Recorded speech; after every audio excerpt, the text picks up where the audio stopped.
Item ಯಾವುದೇ ಇರಲಿ try ಮಾಡಿ ಆಚಿ ಚಿಕನ್ ಮಸಾಲಾ. ಈಗ ಹಿರಿಯೂರು ಬೈ ಎಲೆಕ್ಷನ್ ವಿಚಾರ ಮತ್ತೆ ಮುನ್ನೆಲೆಗೆ ಬರ್ತಾ ಇದೆ. ಆ ನಿಟ್ಟಿನಲ್ಲಿ ಜೆಡಿಎಸ್ ಅಖಾಡಕ್ಕೆ ಇಳಿಯುತ್ತಾ ಈ ಮೈತ್ರಿ ಮಾಡ್ಕೊಂಡಿದ್ದಾವೆ ಈಗ ಬಿಜೆಪಿ ಮತ್ತು ಜೆಡಿಎಸ್. ಇದರಲ್ಲಿ ಏನಾದರೂ ಜೆಡಿಎಸ್ ನಾವೇ ನಿಂತ್ಕೊಳ್ತೀವಿ ಹಿರಿಯೂರಿನಿಂದ ಅಂತ ಹೇಳಿ ಏನಾದರೂ ನಿಂತ್ಕೊಳ್ತಾರ, ಅಖಾಡಕ್ಕೆ ಬರ್ತಾರ ಜೆಡಿಎಸ್ನವರು? 2 ಕ್ಷೇತ್ರ ಬಿಟ್ಟು ಕೊಟ್ಟು 3ನೇ ಕ್ಷೇತ್ರಕ್ಕೆ ಎಂಟ್ರಿ ಹಾಕುತ್ತಾ ಬಾಗಲಕೋಟೆ, ದಾವಣಗೆರೆ ದಕ್ಷಿಣ ಕ್ಷೇತ್ರ ಟಿಕೆಟ್ ತ್ಯಾಗ ಮಾಡಿದ್ದಾವೆ ಜೆಡಿಎಸ್. ಇದೀಗ ಹಿರಿಯೂರು ಕ್ಷೇತ್ರದಲ್ಲಿ ಸ್ಪರ್ಧೆಗೆ ಜೆಡಿಎಸ್ ಚಿಂತನೆಯನ್ನ ನಡೆಸ್ತಾ ಇದೆ. ಸಚಿವ ಸುಧಾಕರ್ ನಿಧನದಿಂದ ತೆರವಾದ ಹಿರಿಯೂರು ಕ್ಷೇತ್ರ. ಹಿರಿಯೂರು ಉಪಸಮರಕ್ಕೆ ದಳಪತಿಗಳು ತೆರೆಮರೆಯಲ್ಲಿ ಸಿದ್ಧತೆಯನ್ನ ಮಾಡಿಕೊಳ್ತಾ ಇದ್ದಾರೆ. ಉಪಚುನಾವಣೆಯಲ್ಲಿ ಜೆಡಿಎಸ್ ಅಭ್ಯರ್ಥಿಯನ್ನ ಕಣಕ್ಕಿಳಿಸೋದಕ್ಕೆ ತೀರ್ಮಾನ ಮಾಡಿದಂತೆ ಕಾಣಿಸ್ತಾ ಇದೆ. ಜೆಡಿಎಸ್ ನಾಯಕರು ಕಾರ್ಯಕರ್ತರಿಗೆ ಎಚ್ಡಿಕೆ ಟಾಸ್ಕ್ ಅನ್ನ ಕೊಟ್ಟಿರೋದು. ಟಿಕೆಟ್ ನಾನು ತರುತ್ತೇನೆ, ಗೆಲ್ಲಿಸುವ ಕೆಲಸ ನೀವು ಮಾಡ್ತೀರಾ? ಚಿತ್ರದುರ್ಗ ಹಿರಿಯೂರು ಜೆಡಿಎಸ್ ಮುಖಂಡರಿಗೆ ಎಚ್ಡಿಕೆ ಪ್ರಶ್ನೆಯನ್ನ ಮಾಡಿದ್ದಾರೆ.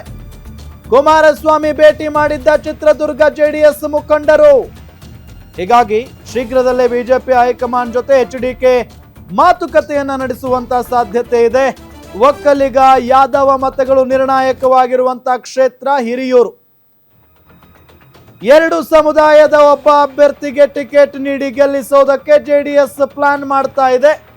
ಸೀಟ್ ಫೈನಲ್ ಮಾಡೋದಕ್ಕೆ ದೆಹಲಿ ಮಟ್ಟದಲ್ಲಿ ಚರ್ಚೆಗೆ ಎಚ್ಡಿಕೆ ರೆಡಿ ಆಗಿದ್ದಾರೆ ಅನ್ನೋ ಮಾಹಿತಿಯೂ ಕೂಡ ಇದೆ.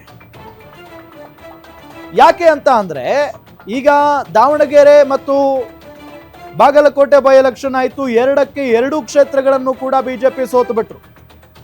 ಆಗ ಕುಮಾರಸ್ವಾಮಿ ಅವರು ನಮಗೆ ಕೊಡಿ ಯಾವುದಾದ್ರೂ ಒಂದು ಕ್ಷೇತ್ರ ಅಂತ ಕೇಳೋದಕ್ಕೆ ಹೋಗ್ಲಿಲ್ಲ.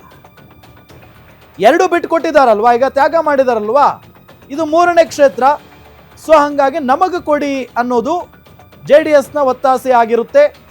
ಸೊ ಆ ನಿಟ್ಟಿನಲ್ಲಿ ಅಲ್ಲಿನ ಕಾರ್ಯಕರ್ತರಿಗೆ ಕೇಳಿದಾರಂತೆ, ಟಿಕೆಟ್ ನಾನ್ ತರ್ತೇನೆ, ಗೆಲ್ಲಿಸುವ ಕೆಲಸ ನೀವು ಮಾಡ್ತೀರಾ ಅಂತ ಹೇಳಿ ಹಿರಿಯೂರು ಮತ್ತು ಚಿತ್ರದುರ್ಗ ಜೆಡಿಎಸ್ ಮುಖಂಡರಿಗೆ ಕುಮಾರಸ್ವಾಮಿ ಅವರು ಪ್ರಶ್ನೆ ಮಾಡಿದ್ದಾರೆ ಅಂತ ಹೇಳಲಾಗ್ತಾ ಇದೆ.